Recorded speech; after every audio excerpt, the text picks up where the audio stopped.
What's going on, everybody? This is Afro Think Tank. Today, we're going to explore the beef between two communities, okay? Two related communities. Two groups of Europeans, okay? Europeans in origin, all right? Now, both these groups of Europeans, because they're all European, all right? They're all European, all right? No matter what they say, they are all genetically, biologically European, all right? But they practice two different Abrahamic religions, okay? And because they practice two different Abrahamic religions, they got a beef, an ongoing beef, a beef that been going on for thousands of years, right? And because of the religious differences between these two, they actually don't view each other as the same race. One of these Abrahamic religions pretends to be a whole nother race, right? While the other Abrahamic religion pretends to be God kings on earth, right? Completely and totally omnipotent, right? And there's the difference between these two Abrahamic religions, right, is vast, but mainly due to one individual fictitious character that was made up, right? Because of the differences between these two individual groups, they beef. And it's a serious beef, and there is no fixing this. Okay, these two groups are never going to reconcile. Ever. All right? As history has shown, ain't no reconciling. All right? But me, as an African American who don't subscribe to none of these Abrahamic religions, right? Because Abrahamic religion, I think we all can agree. I think all of us can agree that the Abrahamic religions, all right, has caused more death and destruction than any other religion in human history. I think we can all agree, all right, that Abrahamic religions, all three of the major branches of Abrahamic religion, Mr. Abraham and his religious offspring, have been the worst parasitic, yeast-infected vaginal blood fart that humankind and their fictitious, fantastical minds have ever come up with. And because of these three Abrahamic religions, right, the world has regressed continuously, all right? And that at some point, we're going to have to get over these three Abrahamic religions the same way we got over the Greek ones and the African ones and the Asian ones and all the fictitious man-made religions that have been created in order for us to try to figure out where we come from and what our purpose is and to control massive amount of people. Okay, but today, all right, we're going to talk about two Abrahamic religions, the two most popular ones in the Western Hemisphere, right? And I'm leaving out the Power Rangers. All right, we're not going to have any Power Rangers. All right, because there's an Abrahamic religion that does have Power Rangers. All right. All right. No Black Rangers will be up in this one. All right. These are all white and green Rangers. All right, if you know what I mean. All right. So for those who are interested with the beef that's going on between these two European groups, all right, these two white European people, despite what they say, despite what they want to tell you, despite how many times they figure they can tell you 2 + 2 is 38, all right? And they figure if they say it enough, you're just going to believe it, right? We know that's the tactic, all right? Despite that, I'm very much interested in what they got to say to each other and about each other, all right? And I just found out that one of these Abrahamic religions, all right, in the community of this Abrahamic religion, right, utilizes welfare as a system of community wealth building, right? And the other group of Abrahamic religions are trying to call this out. But here's the problem. Both Abrahamic religions, who are practiced by both these Europeans, right? Colonizers, by the way, right? Both of these Europeans make up the majority of, the government assistant beneficiaries. So it's kind of hypocritical, right? But nonetheless, it's an interesting topic for us who ain't got nothing to do with these, these groups. It's interesting for us to pay attention and kind of see what they got going on. You know what I'm talking about? Seeing how they always paying attention to us, why can't we pay attention to them? All right? So without further ado, for those of you who ain't got nothing to do, go ahead and let's watch this and be entertained by the beef between these two European groups that practice two particular Abrahamic religions. Anyway, you guys tell me what you think about any of this in the comment sections. It's Afro Think Tank. Learn something, teach something. I'm out.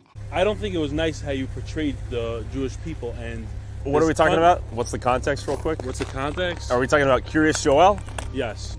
I just don't think it was you were trying to portray. I think you just came into with a more of what you had a picture in your head trying. What do you think I got wrong? What do you think was misrepresented?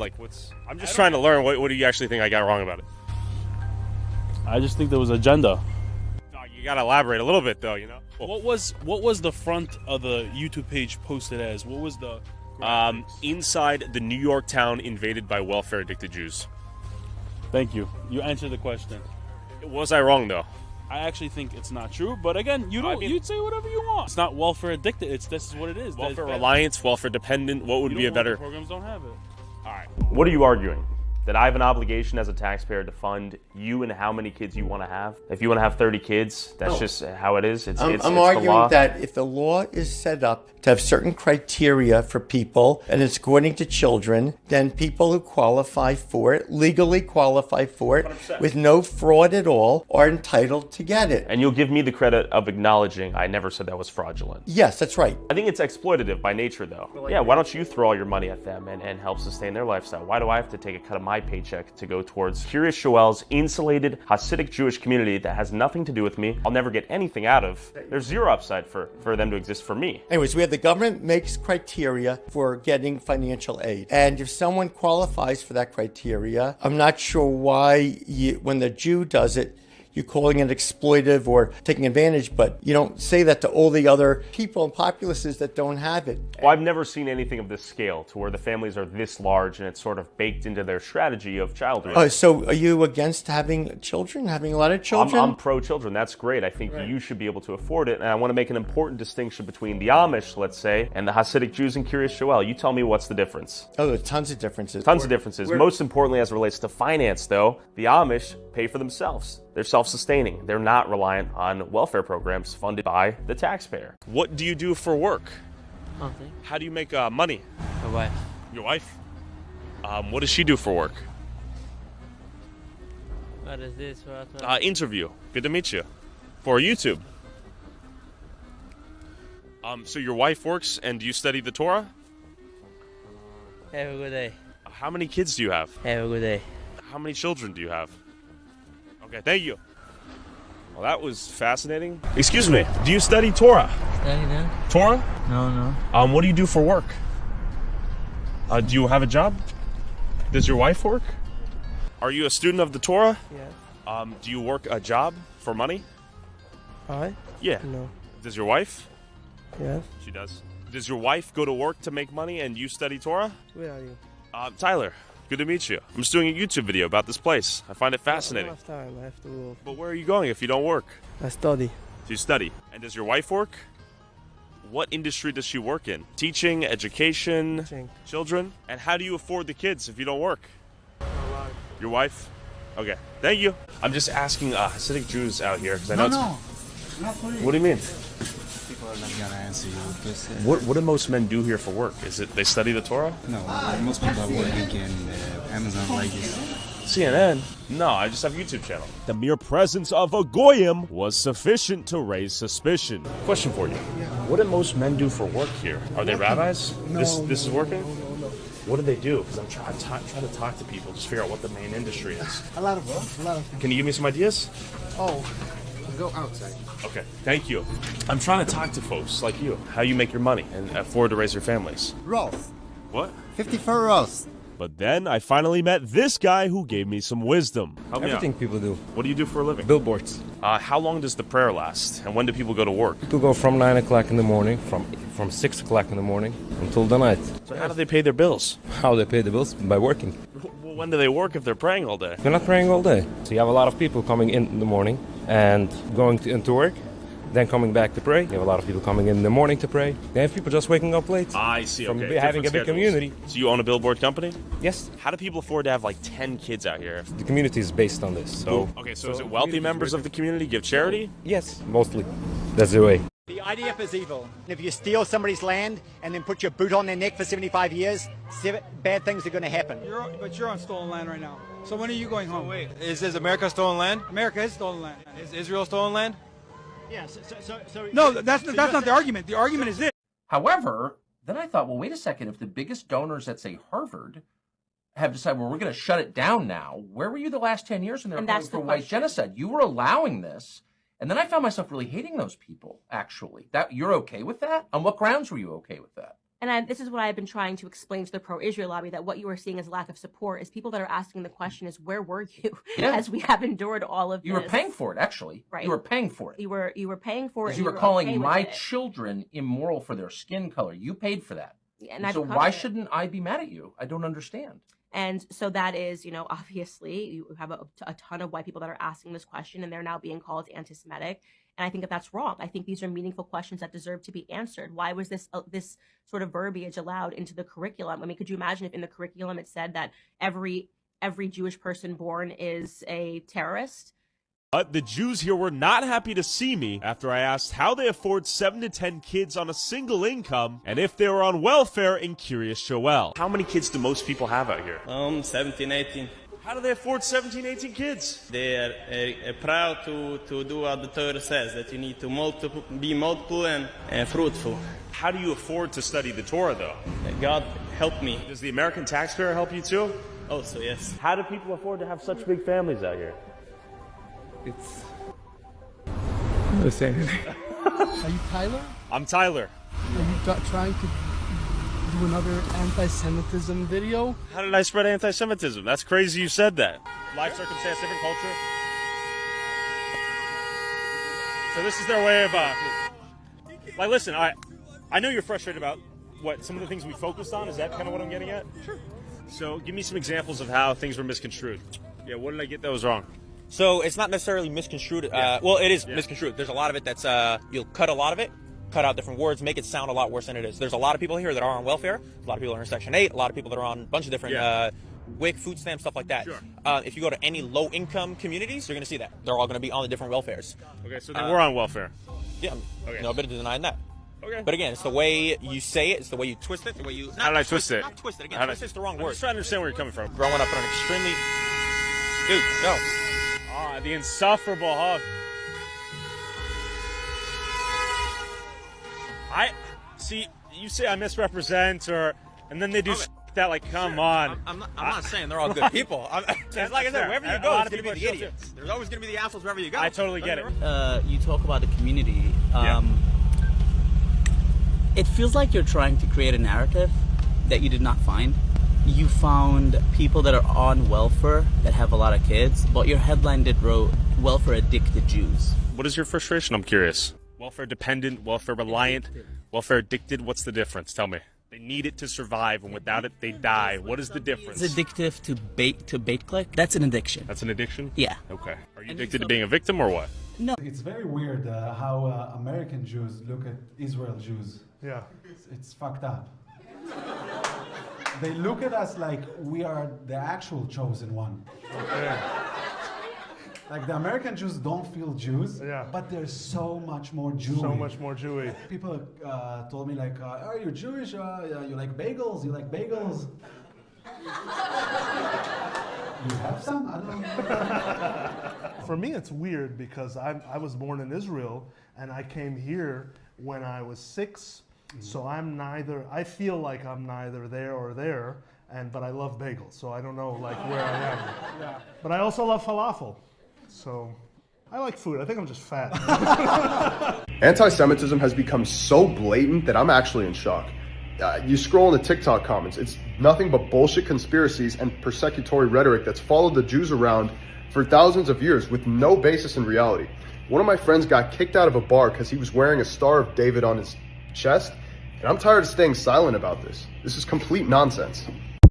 I am tired, I am exhausted of people trying to tell us that there is no connection between the actions of the government of Israel and the rising rates of anti-Semitism here in the US. I am a Jew. I'm an American Jew.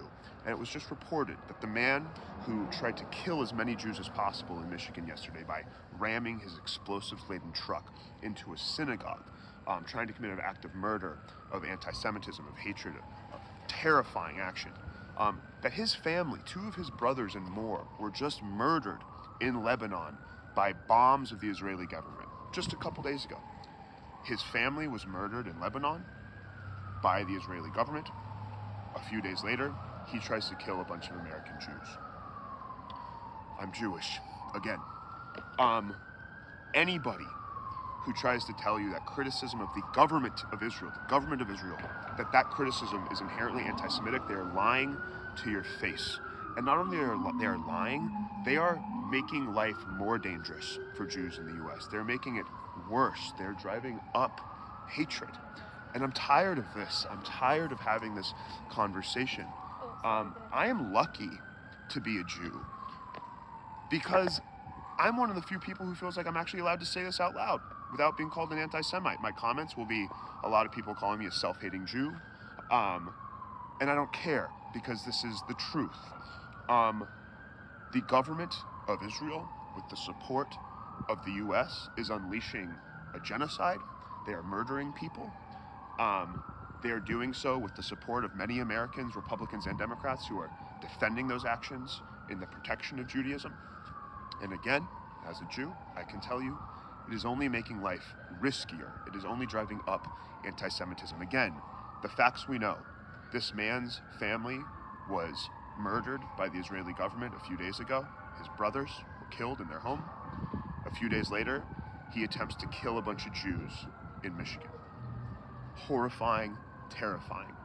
Yet, I don't think we can deny the connection here. And I think we need to be fucking honest with ourselves about what's going on. Elections. Israel is our greatest defense in the Middle East for all of Western democracy and Western values. How are you guys going to cry about being called colonizers, but then say the most colonizer shit I have ever heard in my life? Like, explain how that is not white supremacy right there. What you've just said right there. Explain. The Jewish influence on American power is the biggest open secret in the world. Here's why nobody can compete with it. You vote once every 4 years and think you made a difference. We show up to every local election, every school board, every city council. While you're arguing online about politics, we're sitting in the rooms where the decisions are made. You think power is followers. We think power is policy. You chase influence on a screen. We build influence in a courtroom, a boardroom, and a hearing room. You know the president's name. We know the name of every senator who signs the budget. My father told me the man who controls the conversation controls nothing. The man who controls where the money goes controls everything. You complain about the economy on Twitter. We study the policy that created it. You read headlines. We read legislation. Same country, same rights, same 24 hours, different priorities. You protest outside the building. We walk through the front door. You've issued a stark warning to American Jews. I want to make a warning to somebody else, and that's American Gentiles. The minute your country is taken over by anti-Semitism, the minute you start to be a country that's not blessing Israel but cursing Israel, you have begun the process of shrinking away from your empire. So let me see if I understand this correctly. The state of Israel has only been around for, what, 70 plus years now? The world and its empires have been around for many, many thousands of years. China, right now, does not bless Israel. It does not pander to Israel. It does not give a crap about Israel.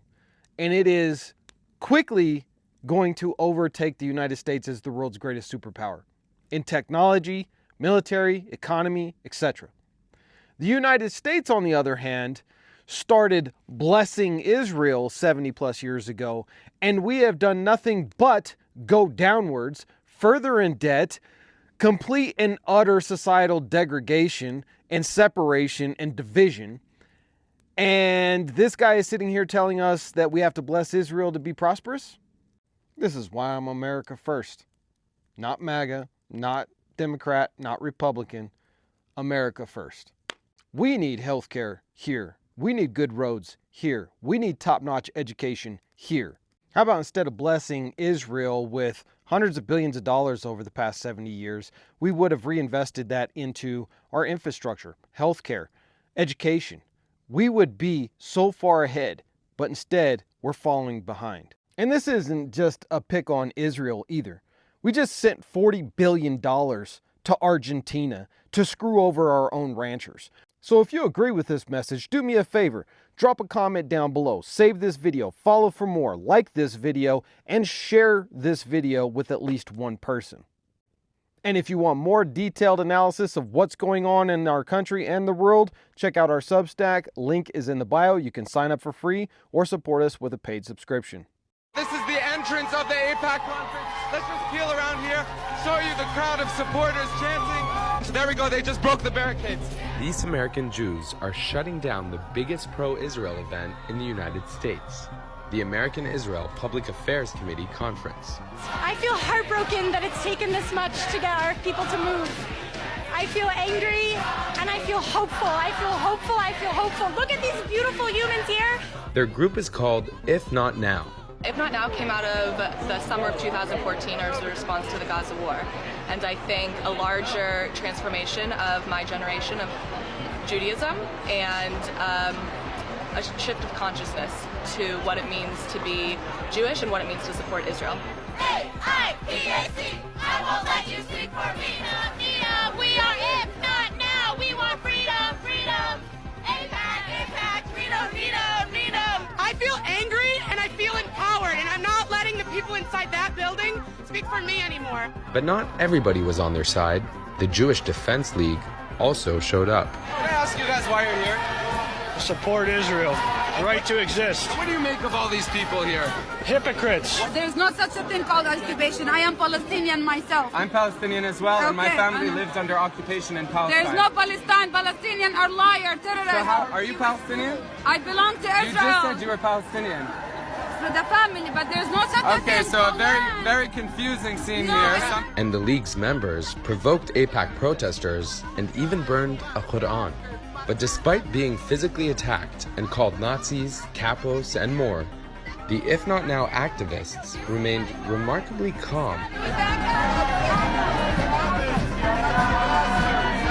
It shows immense promise for the future, and I invite everyone in older generations to follow our lead as the future of the community, because honestly, I don't think that there will be a beautiful, flourishing future for the Jewish community here in the U.S.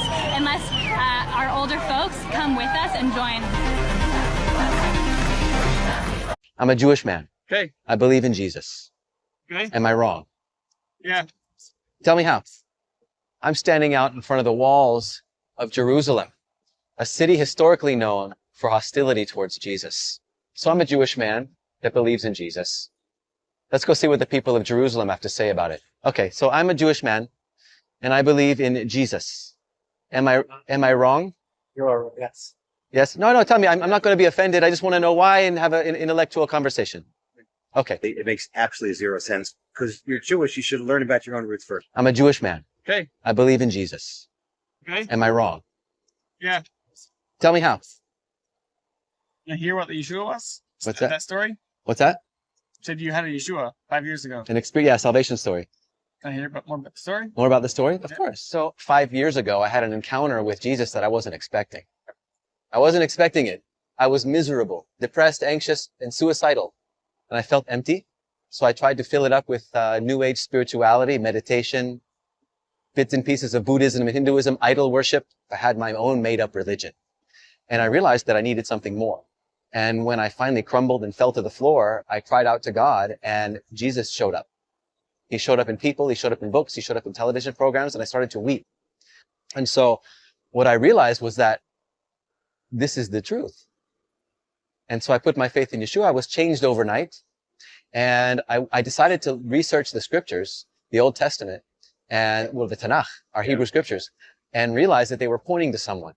The whole time they were pointing to someone. And then when I read the New Testament, I was like bold enough to finally open it and read through it. I realized there's a beautiful story from beginning to end about the problem that the Jewish people have with relationship with God. And in the New Testament, how God fixed the problem by sending the Mashiach. So 5 years studying my faith, realizing that this is the truth. And so it was just a simple question of, am I wrong? And if I'm wrong, just your opinion as to why, and that's all. Just to have just a dialogue between Jewish brothers. The Bible says so. If the real Jews are going to go into slavery or slave ship, does that fit your history? Not that I care. Exactly, because you're not a real Jew. Right. You got into that land in 1948 by the Balfour Declaration. In 1948 by the United Nations. Am I right? You're wrong. The way you got into the land called Israel today is because of 1948. That's correct. Exactly. So you're not a real Jew. Right. England placed y'all in that land. The United Nations placed y'all in that land. You're not a Jew. They gave Israel Exactly. land. You're not a Jew. All right. You're a convert. Okay. Right. You're red. You're an Esau. Right. You ever heard of Esau in the Bible? No. No? No. Yes, you have. Your father is Esau. That's right. That's the white race. You're Esau. Right. You're not a Jew. Are you Our father. No, I'm anti everything, not Jacob. My lineage is Jacob. I love it. Your lineage is Esau. Right. No, I love that lineage you have, man.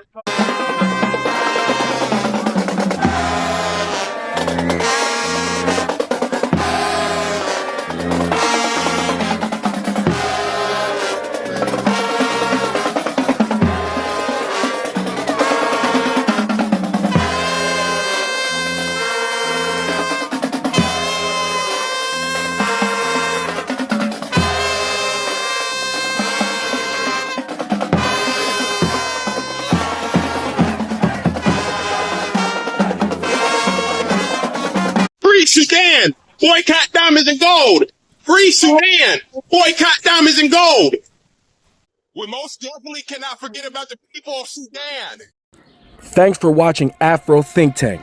Don't forget to like, share, and subscribe. And follow me on Substack and Patreon for more content. Remember, it's Pan-Africanism or nothing.